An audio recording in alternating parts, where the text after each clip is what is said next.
On commence par une information qui vient de tomber sur Stellantis. Oui, avec la nomination éminente d'Antonio Filosa aux commandes du constructeur automobile, l'Italien devrait devenir directeur général du groupe, selon des informations de la presse italienne. Ce matin également du Figaro. En France, il est issu de la branche Fiat Chrysler, où il a gravi tous les échelons. L'an dernier, il avait pris la tête de la marque Jeep. Et après le départ de Carlos Tavares, il était devenu le directeur de la qualité et des opérations en Amérique du Nord. L'Union européenne met les bouchées doubles dans ses négociations commerciales avec les États-Unis. Oui, à maintenant 6 semaines de la deadline fixée par la Maison-Blanche, Bruxelles s'active pour sortir de l'impasse et pour tenter d'amadouer Donald Trump. Ursula von der Leyen va même jusqu'à solliciter elle-même les entreprises européennes, Margot Faudéré. Oui, plus précisément, Bruxelles a envoyé cette semaine un courrier aux grandes entreprises du continent pour en savoir plus sur les investissements en cours et à venir sur le sol américain. D'après les informations de BFM Business, l'idée, c'est d'apporter des preuves très concrètes de l'importance des relations économiques entre nos deux blocs. Pour y arriver, Ursula von der Leyen veut récolter les informations les plus précises. Elle a réclamé à chaque société le détail des plans d'investissement aux États-Unis sur 5 ans. Et l'objectif, évidemment, c'est de convaincre la Maison-Blanche que l'Europe est un bon partenaire pour les États-Unis et non pas un arnaqueur, comme le dit souvent Donald Trump. Alors, il y a cette lettre, mais la Commission européenne, elle veut aussi accélérer sur d'autres sujets. Effectivement, selon Bloomberg, Bruxelles a déjà proposé d'abaisser mutuellement les droits de douane sur plusieurs secteurs stratégiques. Il y a l'acier, l'aluminium, l'automobile également. Et la Commission serait aussi prête à discuter des barrières non tarifaires qui ont souvent été la cible des critiques de Donald Trump, même si elle refuse de revenir sur certaines normes qu'elle estime absolument fondamentales, notamment en matière de sécurité alimentaire. En tout cas, vous le voyez, la Commission est dans une démarche constructive, même si elle reste très claire sur le fait que si les négociations échouent, elle mettra en application son plan de représailles avec des droits de douane sur plus de 100 milliards d'euros d'importation de produits américains, en particulier sur les avions Boeing, les voitures et également le bourbon américain. Merci Margot Faudéré. Et parmi ces entreprises qui attendent une détente durable entre les deux blocs, il y a Saint-James, le fabricant des marinières, l'ETI qui exporte depuis 20 ans aux États-Unis où elle compte 150 boutiques et depuis quelques mois maintenant, c'est le flou complet au siège du Mont-Saint-Michel où nous emmène Alexandra Paget. Les ouvrières travaillent dans l'atelier sous une photo de George Clooney et Brad Pitt vêtus de la fameuse marinière en coton. Dans l'Hexagone, elle coûte déjà 90 €. Les clients américains n'hésitent pas à mettre le prix pour le savoir-faire à la française, mais augmenter encore celui de la marinière par exemple serait tout de même compliqué, estime Luc Le Sénécal, président des Tricots Saint-James. Elle a été vendue à 140 $ et là on passerait à 155 $.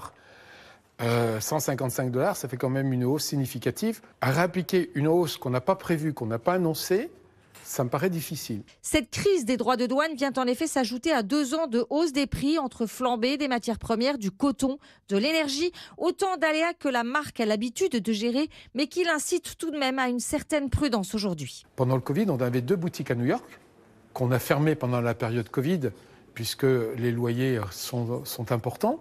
Là, c'est vrai qu'on hésite à réouvrir en propre des boutiques aux États-Unis. Saint-James conserve néanmoins ses ambitions. L'export représente 40% de son activité aujourd'hui et son objectif est toujours de réaliser la moitié de son chiffre d'affaires à l'international. Et sur ces questions commerciales, toujours le Royaume-Uni lève son embargo sur le canard français. Il avait été mis en place sur fond de crainte autour de la grippe aviaire l'an dernier. Les exportations ont donc pu reprendre depuis quelques jours. Aux États-Unis, ça y est, Elon Musk fait ses cartons. Le patron de Tesla et de SpaceX quitte l'administration Trump et son poste à la tête du DOGE, le département de l'efficacité gouvernementale, 130 jours après sa nomination et juste avant la date butoir du 28 mai. Au-delà, il aurait en fait dû rendre des comptes devant le Congrès américain. Alors maintenant, c'est l'heure du bilan et on vous retrouve à Washington, Antoine Hollard. On est loin de ce qui avait été annoncé. Oui, le bilan du Doge est plutôt maigre, 170 milliards de dollars d'économies selon les chiffres officiels, très loin des 1000 milliards promis au départ. En fait, Elon Musk s'est heurté à plusieurs obstacles. Trump, d'abord, qui lui a interdit de toucher à la retraite par répartition ou à la couverture santé des plus pauvres, deux programmes extrêmement coûteux mais extrêmement populaires auprès des Américains. Musk a aussi perdu son bras de fer avec plusieurs ministres, Marco Rubio aux Affaires étrangères ou encore Scott Bessent au Trésor, qui se sont rebiffés contre le le milliardaire. Et puis, la justice a aussi freiné les ardeurs du Doge. Plusieurs de ces décisions ont été annulées par les tribunaux. Alors malgré le retrait de sa tête d'affiche, Doge va continuer ses activités, au moins jusqu'à l'été 2026, mais dans un rôle bien plus modeste, centré sur la dérégulation. C'est Russell Vought qui est pressenti pour en prendre la tête. Ce haut fonctionnaire, actuellement en charge du contrôle budgétaire, dit vouloir rendre permanentes les coupes du Doge, mais certains spécialistes estiment que sans Elon Musk, les agents du Doge auront désormais beaucoup de mal à s'imposer face aux membres de l'administration Trump ou aux élus du Congrès. Merci Antoine Hollard. Et Elon Musk va donc pouvoir se concentrer sur Starship après un nouveau vol d'essai mouvementé. Cette nuit, le vaisseau développé par SpaceX a explosé avant sa redescente. Un désassemblage rapide non programmé, écrit Elon Musk sur son réseau social. Le milliardaire qui peut en revanche se féliciter d'une nouvelle grosse levée de fonds pour Neuralink. Son entreprise de cartographie cérébrale, elle parvient à réunir 600 millions de dollars, ce qui porte sa valorisation à 9 milliards dans un contexte de progrès technologique, puisque le dernier patient de Neuralink, un homme incapable de parler, a pu communiquer après son implantation de puces dans le cerveau. 8h06, et c'est la saison des assemblées générales, celle de ST Microelectronics. Aujourd'hui, c'est à Amsterdam. Elle a lieu en plein bras de fer entre ses principaux actionnaires, les États français et italiens, avec à la manœuvre le gouvernement de Giorgia Meloni, qui s'en prend au patron français du fabricant de semi-conducteurs. Il est jugé trop favorable à la France par les Italiens, Mathieu Pechberti. Depuis l'élection de Giorgia Meloni, ST Microelectronics est au cœur des préoccupations du gouvernement italien. Cela fait 2 ans que les Italiens critiquent la stratégie, nous explique une source proche du groupe. Ils estiment que le fabricant de puces privilégie les investissements en France au détriment de l'Italie. Mais le conseil de surveillance de l'entreprise résiste. Les administrateurs indépendants ont mis leur veto au parachutage d'un proche de Giorgia Meloni qui critiquait ouvertement la stratégie de ST Micro. Le gouvernement a alors retiré son soutien au patron français Jean-Marc Chéry, qui a reçu dans la foulée celui du gouvernement français. La gouvernance de l'entreprise risque le blocage car aucune décision ne peut être prise sans l'accord commun de la France et de l'Italie. Ce bras de fer intervient à un moment difficile pour ST Micro qui souffre de la crise dans l'automobile. Ses marges ont plongé à 0 au premier trimestre et le groupe a annoncé un plan de restructuration qui vise à supprimer 2800 emplois, dont 1000 en France. Les assemblées générales, ça se prépare désormais en mode communication de crise, avec des débats tendus sur les rémunérations, sur les relations avec les actionnaires, avec les ONG.